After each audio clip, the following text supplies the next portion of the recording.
Sectors में हम क्या करेंगे, पूरा रोड मैप मेरा तैयार है। और एक बात आपको बता दूं, आपके पास भी आया हूं तो बिना मतलब के नहीं आया। आप ये मत समझना कि केवल मिलने आया हूं। $550 बिलियन की इकोनॉमी मुझे मध्य प्रदेश को बनाना है 2026 तक। इसलिए आपसे निवेश की उम्मीद और विश्वास लेकर आया हूं, उसके लिए आपको कन्विंस करूंगा। देखिए, मध्य प्रदेश की हर एक चीज में बताऊं इसकी जरूरत नहीं है। एक समय मध्य प्रदेश बीमारू राज्य था, यह बात सच है। मध्य प्रदेश मतलब बीमारू, गड्ढों में सड़क है कि सड़क में गड्ढा है कि गड्ढा में गड्ढा है, पता ही नहीं चलता था। मेरे मित्र राजवर्धन जी बता रहे थे कि महाराष्ट्र से जैसे मध्य प्रदेश की सीमा में घुसते थे और गाड़ी में बैठ के जैसे ही आप उचकते थे तो समझ जाओ मध्य प्रदेश आ गया। एक जमाने में मध्य प्रदेश की पहचान थी, लेकिन अब मध्य प्रदेश से, मैं महाराष्ट्र की आलोचना नहीं कर रहा, लेकिन मध्य प्रदेश की हमने शानदार 3 लाख किलोमीटर सड़कें बना दी। और अभी हम 2 हाईवे और बना रहे हैं। एक अटल एक्सप्रेस वे, वो हम बना रहे चंबल के बिहड़ को जोड़ते हुए। नोएडा में जैसी स्थिति, वहां से लोग बाहर निकलना चाहते हैं, तो मुझे लगा है कि ड्राइव करते हुए अगर वहां से दिल्ली से आए तो 3 घंटे में ग्वालियर पहुंच जाएंगे। तो एक अटल एक्सप्रेस वे बना रहे हैं, दोनों तरफ इंडस्ट्रियल क्लस्टर हम लोग बना रहे हैं। एक हम बना रहे हैं नर्मदा एक्सप्रेस वे, अमरकंटक से नर्मदा निकली, वहां से सीधे गुजरात की सीमा तक। और वो केवल हाईवे नहीं होगा, उसके दोनों तरफ नई टाउनशिप डेवलप करना, इंडस्ट्रियल क्लस्टर डेवलप करना, उसके लिए जमीन के पैचेज हमने तय कर लिए। एक ग्रीनफील्ड एयरपोर्ट हम बना रहे हैं इंदौर और भोपाल के बीच में, और 15,000 एकड़ में एक नई इंडस्ट्रियल टाउनशिप हम डेवलप करने वाले हैं। तो हमारी कोशिश है, मध्य प्रदेश के पास सड़कें शानदार है, मध्य प्रदेश के पास अब सरप्लस पावर स्टेट है हमारा। अब मैंने सिंचाई, जब मैं मुख्यमंत्री बना तो मध्य प्रदेश में 7.5 लाख हेक्टेयर में एरीगेटेड इलाका था हमारा। ये आजादी के बाद का नहीं था, कांग्रेस, राजा, नवाब, अंग्रेज सबका मिला के हमने बढ़ा के कर दिया उसको 45 लाख हेक्टेयर, और आने वाले 3 साल में 65 लाख हेक्टेयर तक ले जाएंगे। एक एक बूंद पानी का उपयोग कर दिया हमने पूरा। अभी राजवर्धन जी बता रहे थे कि हर तरह का उत्पादन आपको मिलेगा, गेहूं, हमारा चावल, हमारे फल, हमारी सब्जियां, हमारी दालें। आज देश में नहीं, दुनिया में धूम मचा रही। और अगर आप agriculture growth rate Madhya Pradesh की देखोगे तो लगातार 10 सालों तक 18+ एग्रीकल्चर ग्रोथ रेट हमने हासिल की है, जो चमत्कार है दुनिया में। आज गेहूं के उत्पादन में पंजाब हमसे पीछे, यानी कि भंडार भर दिए हमने देश के। अब एमपी वीट आप तो जानते, पूना में भी खाते ही होंगे, मुंबई का भी बिना एमपी वीट के काम नहीं चलता। हमारा बासमती राइस, चिनौर को तो जीआई टैग मिल गया है। हमने हर क्षेत्र में बेहतर काम करने की कोशिश की है। मैं पिछले साल की करंट प्राइजेज पे ग्रोथ रेट मध्य प्रदेश की 19.76%, देश में सबसे ज्यादा। पर कैपिटा इनकम जो कभी जब हमने सरकार संभाली 13,000 रुपया हुआ करती थी, अब बढ़ के हो गई 1,37,000 रुपया। अभी हम संतुष्ट नहीं है, लेकिन काफी हमने बढ़ाई। देश की जीएसडीपी में पहले हमारा योगदान 3.6% था, अब 4.6%। हम लगातार बढ़ रहे हैं। कैपिटल एक्सपेंडिचर मध्य प्रदेश का आप देखें तो परसेंटेज में सबसे ज्यादा हम व्यय करते हैं। इस बार भी लगभग 50,000 करोड़ रुपए हम खर्चा कर रहे हैं। कोविड के दौर में भी हमने कैपिटल एक्सपेंडिचर कम नहीं किया। तो हर पैरामीटर पे मध्य प्रदेश हम कैसे आगे बढ़ाएं। देखिए, 4 हमारे मुख्य फोकस के क्षेत्र हैं। एक इंफ्रा, दूसरा हेल्थ और एजुकेशन। अब मैंने एजुकेशन की बात कही तो स्वाति जी भी यहां आ गई मुझे लगता है।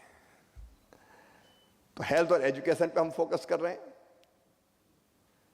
तीसरा गुड गवर्नेंस, और चौथा अर्थव्यवस्था और रोजगार। अब मैं बहुत विस्तार में नहीं जाऊंगा। आप मध्य प्रदेश में क्यों आए, अभी अभी आपके प्रेजेंटेशन में कई बातें कही गई है। देखिए, इंडस्ट्री के लिए सबसे बड़ी चीज, सबसे पहली चीज होती है जमीन की उपलब्धता। अब मेरे पास 1,22,000 एकड़ का लैंड बैंक मौजूद है। आज आप यहां उंगली रख दो कि यह जमीन चाहिए, विद इन ए मंथ में आपको जमीन हैंड ओवर कर दूंगा।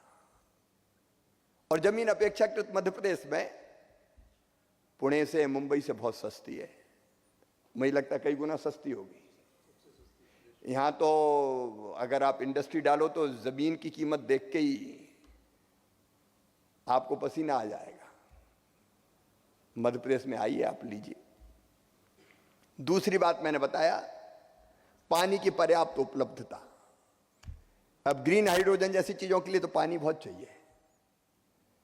हमने नर्मदा जी को जगह जगह रोक के नर्मदा घाटी पर कई बांध बनाए। पूरे मध्य प्रदेश में हमने बांधों का जाल बिछा दिया और इंडस्ट्री के लिए भी पानी रिजर्व रखा है। तीसरी चीज चाहिए बिजली आपको, तो पावर सरप्लस स्टेट हमने कहा। हम रियायतें भी देते हैं, अलग अलग प्रोजेक्ट्स के लिए सस्ती बिजली देने का भी काम करते हैं। और बिजली के क्षेत्र में लगातार हम बनाते हैं। अभी हमारा ओमकारेश्वर में डैम में सोलर पैनल बिछा के फ्लोटिंग सोलर पावर प्लांट दुनिया का सबसे बड़ा लग रहा है, तो मध्य प्रदेश में लग रहा है। टेंडर हो गया, उस पर काम शुरू हो रहा है। तो विंड हो, सोलर हो, पानी से बिजली बनाना हो, सब क्षेत्रों में हम काम कर रहे हैं। Power surplus state. चौथी चीज, शांति का टापू मध्य प्रदेश। कोई लफड़ा नहीं है वहां। जब मैं मुख्यमंत्री बना तो चंबल के बीड़ों में डाकू बहुत हुआ करते थे, जिनके नाम पे मुंबई में फिल्में बनती थी। अब मैंने मुंबई वालों का वो रोजगार छीन लिया। डाकू या तो मार दिए या आत्मसमर्पण कर दिया, इस जेलों में थे। आते ही मैंने कहा मध्य प्रदेश में या तो डाकू रहेंगे या शिवराज सिंह चौहान रहेगा, दोनों एक साथ नहीं रह सकते। तो मामला साफ। नक्सलवाद समाप्त कर दिया। कोई सिमी का नेटवर्क फेटवर्क नहीं, वो भी ध्वस्त कर दिया। कोई गुंडागर्दी नहीं। अगर कोई दबंगाई करता है तो सीधे मामा का बुलडोजर चलता है, सही करके रख देते। इंदौर से जो जिनका संबंध है वो जानते होंगे। 21,000 एकड़ जमीन छुड़ाई मैंने दबंगों से और गरीबों के मकान बना रहा हूं। इसलिए कोई लफड़ा नहीं है वहां कि कोई आपको तंग करे, परेशान करे। शांति का टापू मध्य प्रदेश। फिर स्किल्ड मैन पावर आपको मिलेगी। हमारी ITI एक तो हम सिंगापुर के सहयोग से बना रहे हैं ग्लोबल स्किल पार्क। सिम्बायोसिस की वोकेशनल यूनिवर्सिटी वहां है।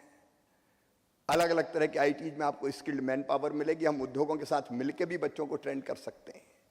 कुछ जगह हमने ये प्रयोग किया है। तो आपको स्किल्ड मैन पावर की उपलब्धता होगी। आपने इंडस्ट्री पॉलिसी हमारी कई चीजें देखी है, वेबसाइट पे भी पढ़ी है। एक एक चीज में बताऊंगा तो समय ज्यादा लगेगा। फिर चौथी बार मुख्यमंत्री बनने के बाद लेबर रिफॉर्म्स सबसे पहले किया तो मध्य प्रदेश ने किया।